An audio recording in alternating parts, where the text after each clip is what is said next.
Honestly, I think this looks really nice. I like the design of this guy, I'm not gonna lie.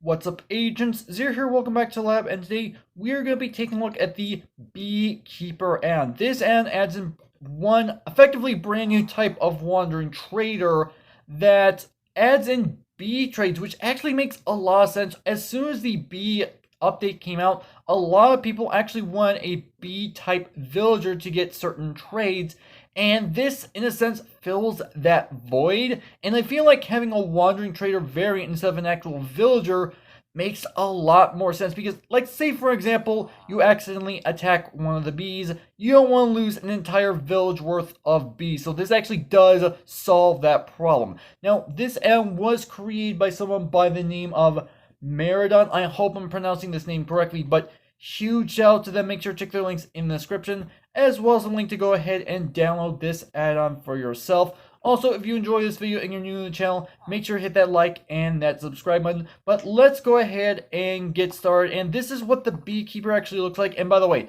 they did actually go ahead and give us a spawn egg in the creative inventory, which actually does help out quite a bit.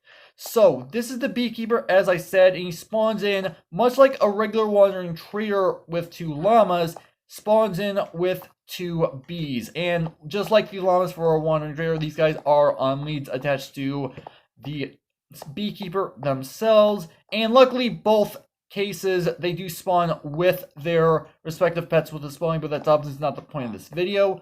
So yeah, this is what he looks like. He has what looks to be a farmer's hat. He also does have this white coat, some gloves, and he also has this mesh around his head as well, which I personally am not familiar or have experience with beekeeping myself, but I have seen some videos in the past, and this is the type of things that people will end up using to prevent themselves from actually getting stung by the bee. So it actually does make a lot of sense that he has that mesh.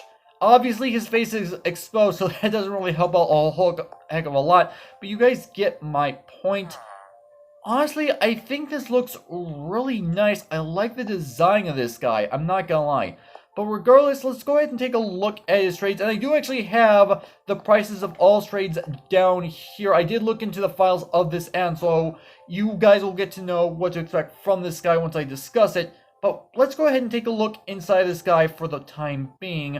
So this is what his trades look like. With a regular wandering trader, he obviously has an unlimited amount of trades, but he has a wide variety of things to choose from when he spawns.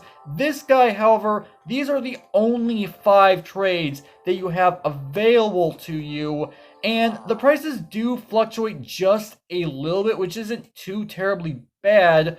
But regardless, this is what you're getting. What you're seeing right now is effectively what you're getting. So we can get honeycomb and trade that for emeralds, or I said that backwards. You give honeycomb and you get emeralds out of it. That's what I meant to say. You guys understood that, I imagine. You have 5 emeralds for 6 honey bottles. A pair of shears gets a couple of emeralds. A full stack of glass rolls. At least I'm pretty sure glass rolls stack up to 60, maybe they stack up to 64, I can't quite remember. But you get 4 emeralds for that, and 3 emeralds will get you 1 beehive. And that's just this guy right here. As I said, I did look into the actual trades themselves, and they do fluctuate just a little bit. And I think I got some fairly decent prices off of this guy in particular, so I'm not going to complain. Then again, I'm only showcasing it, so I'm not exactly trading with them. But you guys get what I mean. So we have 6 honeycomb trades for 2 emeralds, which is actually a very static trade. That does not change by any means whatsoever, at least from what I'm reading inside of the files of this addon. For 5 emeralds, you will get 5 to 7 honey balls, which we actually effectively got straight down the middle with that guy, which is not too bad. A pair of shears will go for 2 to 3 emeralds, so we actually got the low end this time.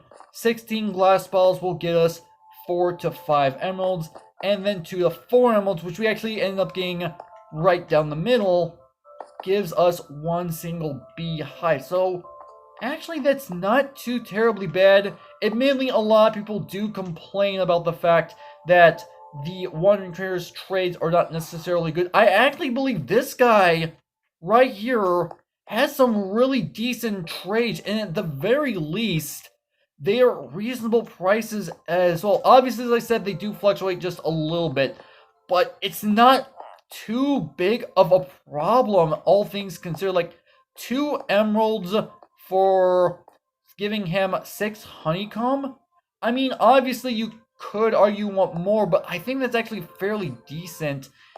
But regardless, this is literally all there is to this addon. Admittedly, it's a very small addon, but it's actually a really smart one at that, so I'm not going to complain by any means. Other than that, this is actually where I'm going to go ahead and end off the video. But before I do, just briefly, I want to mention, this is completely unrelated to this addon. I am thinking about looking at the betas for 1.15 once the Nether update ends up rolling out in betas. They already just recently released the first snapshots on Java Edition. So if you guys want me to go ahead and go into the beta version of Bedrock Edition to look at the Nether update, make sure to let me know that down in the comments, because it's something I think is personally cool so far, and I'm sure some of you guys might like to see that as well. But regardless, I'm going to go ahead and end things off here. So, hopefully you guys have enjoyed. If you did, make sure that like button. Or more than make sure that subscribe button for future content. Also, you can follow me on Twitter at AgentCPU0 to stay updated. This has been Zer0's. Thank you guys for watching, and with that, I'll see you guys later.